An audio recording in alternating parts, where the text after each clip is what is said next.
Standard में मैं private school में था। वहाँ पे सर मैं फर्स्ट बेंच पे बैठता था डेली, और मैम कभी मुझे किसी और के साथ बैठाती नहीं थी। बोलती थी कि तुम भोंदू से दूसरों को भोंदू बना दोगे। जब मूवी देखता था ना टीचर और स्टूडेंट की, तो ऐसा लगता जैसे टीचर और स्टूडेंट एक फ्रेंड है। लेकिन जब मैंने वो इंसिडेंट प्राइवेट स्कूल में हुआ ना मेरे साथ, मुझे लगा कि प्राइवेट ऐसा रिलेशन कुछ नहीं है, केवल मूवीज़ में ही होता है। और सर उस दिन मैं बहुत टूटा गया था कि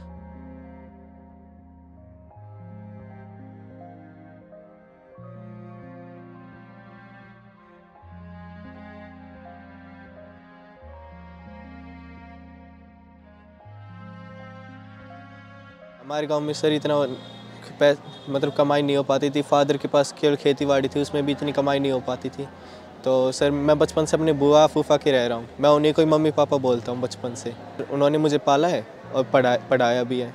बचपन से सोचता हूँ उनको कैसे खुशी दिलाऊँ। 2 भाई है और 1 बहन है हमारी छोटी।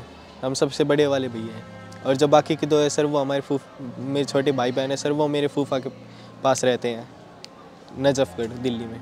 हम यहाँ अपने बुआ फूफा के आ रहे हैं पढ़ने के लिए। हम शुरू में तो प्राइवेट स्कूल में पढ़ते थे। जो टीचर्स थे ना प्राइवेट स्कूल के जिसमें मैं पढ़ता था, वे मुझे ठीक नहीं लगते, क्योंकि वे इंटेलिजेंट बच्चों को पढ़ाना चाहते थे। मेरे जो फूफा थे ना, उनकी तबीयत थोड़ी ख़राब हो गई, जिससे क्या है ना वो फ़ीस नहीं भर पा रहे थे। उन्होंने मुझे गवर्नमेंट स्कूल में वो एडमिशन करा दिया। तो उन्होंने बताया कि पढ़ने वाला तो गवर्नमेंट स्कूल में ही पढ़ लेगा, जो नहीं पढ़ने वाला वो प्राइवेट में भी नहीं पढ़ेगा। उन्होंने मुझे ये बताया था। फूफा ने मुझे कहा कि जो गवर्नमेंट स्कूल में तुम जाओगे उसमें केवल पढ़ाई की बात ही सीखना, और कुछ बात ही नहीं मत सीखना। गवर्नमेंट स्कूल में जाने के लिए तैयार हो गया था।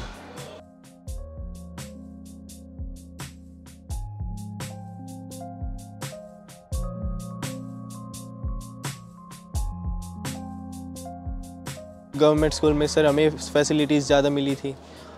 उन्होंने हमें फोर्स किया कि आप ऐसा मत करो, ऐसे करो। उन्होंने मुझे हर चीज़ समझाई थी। स्कूल टीचर्स ने मेरे लिए वे बिल्कुल एक काउंसलर की तरह थे। वहाँ के टीचर्स थे, वो हमें बिल्कुल अच्छे से पढ़ाते थे, और जो पढ़ाता था वो हमें समझ में भी आ रहा था। और मैम जो हमारी क्लास इंचार्ज थी, तो सर वो उन्होंने है ना हमें एक्साइटेड किया सब चीज़ों में भाग लेने के लिए। हमें सर संस्कृत पढ़ने में बहुत मुश्किल होती थी, हिंदी पढ़ने में मुश्किल होती थी। संस्कृत वाली मैम थी हमारी, उन्होंने मुझे ठीक से पढ़ाया। उन्होंने हर चीज़ में भाग लेने के लिए एक्साइटेड किया। साइंस वाले सर ने साइंस एग्जीबिशन में सर भाग लेने के लिए कहा। मैं उसमें 3rd भी आया था। और भी टीचर्स थे सर। मैथ हमें जिस टीचर ने पढ़ाया, उन्होंने हमें इतना अच्छा पढ़ाया कि जिस सब्जेक्ट में हमें रुचि नहीं थी ना सर, उसमें भी रुचि होने लग गई थी। संस्कृत वाली मैम थी सुनीता मैम। सर मुझे सर हिंदी पढ़ने में और संस्कृत पढ़ने में सर बहुत मुश्किल होती थी। तो सर हिंदी वाली मैम ने मुझसे बात करी थी। तो सर उनको मैंने सब कुछ बताया था अपने बारे में। तो सर मैम ने मुझे संस्कृत पढ़ानी स्टार्ट करी। तो सर मैम ने धीरे धीरे करके सब कुछ पढ़ाने लगी। सर उसकी संस्कृति सर हिंदी बना के बताने लग गई। मैम ये नहीं कहती कि तुम टीचर और स्टूडेंट की तरह हो, ऐसे करो कि जैसे हम दोनों दोस्त हैं। बातें बिल्कुल खुल के बोले करो। सर उन्होंने सब चीज़ बिल्कुल ऐसे करी जैसे कोई फ्रेंड से बात कर रहे हो। मैम का ट्रांसफ़र हो रहा था सर, मुझे बहुत बुरा लग रहा था। सोच रहा था कि इतनी अच्छी टीचर्स हमारे स्कूल को छोड़ के जा रही है। मैं सोच रहा था कि काश गवर्नमेंट मेरे पास होती, ट्रांसफ़र होता ही नहीं। ऐसा लग रहा है जैसे दिल टूट रहा हो। सर मैम ने कहा कि आप अपना एक ड्रीम बनाओ। गवर्नमेंट स्कूल में पढ़ते थे कि अपना एक ड्रीम बनाओ, क्योंकि 11th आने वाली है। 11th में सोचो क्या सब्जेक्ट लें जिससे तुम्हारा ड्रीम हासिल हो सके।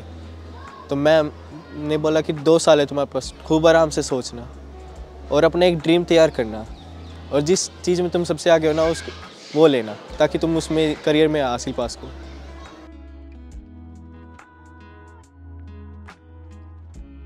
जब प्राइवेट स्कूल में था ऐसा लगता था कि वो केवल मूवी है, ऐसा हो ही नहीं सकता। लेकिन जब गवर्नमेंट स्कूल में आया था ना, तो ऐसा लगा कि ये मूवी बिल्कुल सच्ची है, सेम टू सेम मेरे साथ ही हो रही। जो उस मूवी में थी, टीचर और स्टूडेंट फ्रेंड्स होते हैं। और सर उन्होंने मुझे करियर में इतना आगे बढ़ाया कि जो चीज़ मुझे पसंद नहीं थी उनमें मैं रुचि लेने लग गया, और उनमें थोड़ा ठीक ठाक पढ़ने लग गया।